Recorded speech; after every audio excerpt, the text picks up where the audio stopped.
Neste vídeo vamos procurar entender a formação dos romanos, os nomes masculinos e os nomes femininos. Na Roma Antiga, os nomes de homens e mulheres eram atribuídos segundo uma convenção social de nomenclatura própria dos romanos. Vejamos então, primeiramente nesse vídeo, o nome da formação dos nomes masculinos, tá? Vai ser importante nós entendermos como era formado esses nomes masculinos, porque na sequência eu vou apresentar uma lista das gens da antiga Roma, né? Então vamos procurar entender primeiramente o que significa, como é que era formado esses nomes masculinos. Os nomes masculinos continham, em geral, três nomes próprios, classificados como prenome, pranomen, depois o nome gentílico. Nomen gentile designava a gens, o agrupamento familiar chefiado por um pater familias. É esse nome gentílico que a gente vai apresentar na nossa lista na sequência, tá? E cognome, cognomen, que era o último, né? Então, por vezes, um segundo cognome, né, era chamado agnomen, era acrescentado. Um homem que fosse adotado também indicava a sua nova filiação no nome. Vamos ver isso aí agora. Então, o prenome não era muito importante nos tempos romanos e era pouco usado no dia a dia.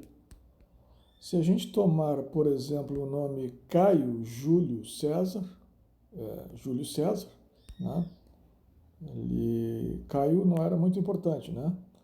Então, chamavam o Caio Júlio César de Júlio César no dia a dia. Então, nós temos Caio é o prenome, o primeiro nome. Os romanos tinham em torno de apenas 15 prenomes de uso regular, como Marco, Caio, Públio, Quinto, Cneu e Lúcio. O nome gentílico vinha em seguida para indicar o nome da gens a que pertencia o indivíduo. No gênero masculino, no caso dos homens, nós temos no exemplo de Júlio César, nós temos a palavra Júlio, o nome Júlio, que representa a gens Júlia. Na nossa lista aí que a gente vai apresentar na sequência, né, dos gens romanos, Júlio vai aparecer então a gens Júlia. O terceiro nome, chamado cognome,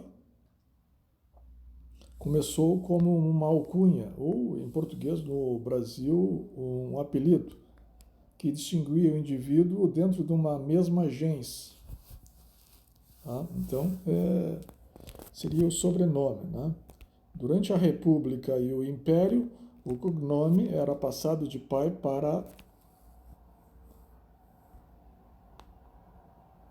filho, né? De um modo a distinguir uma família específica no seio das gens. Então, dentro daquela gens, né, esse nome era usado para distinguir uma família específica dentro dessa gens. Via de regra, o cognome ou sobrenome era escolhido com base num traço físico ou de personalidade. Às vezes, por ironia, o cognome de Júlio César, César significa peludo, mas ele era calvo.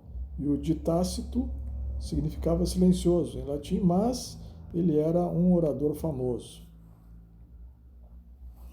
Os romanos às vezes acrescentavam um segundo cognome, segundo sobrenome chamado agnome, para distinguir indivíduos dentro da mesma família. Alguns agnomes eram passados de pai para filho, o que estabelecia uma subfamília dentro de uma família.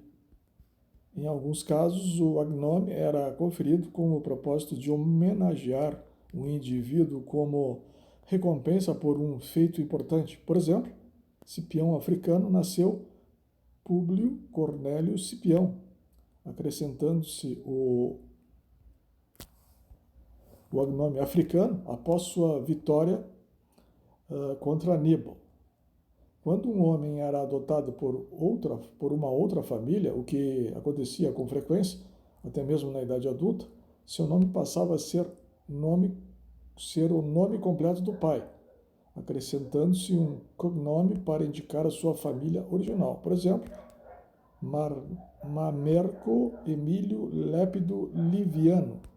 Originalmente, ele era filho de um certo Lívio e adotado pelos Emílios Lépidos. No próximo vídeo vamos entender como eram formados os nomes femininos.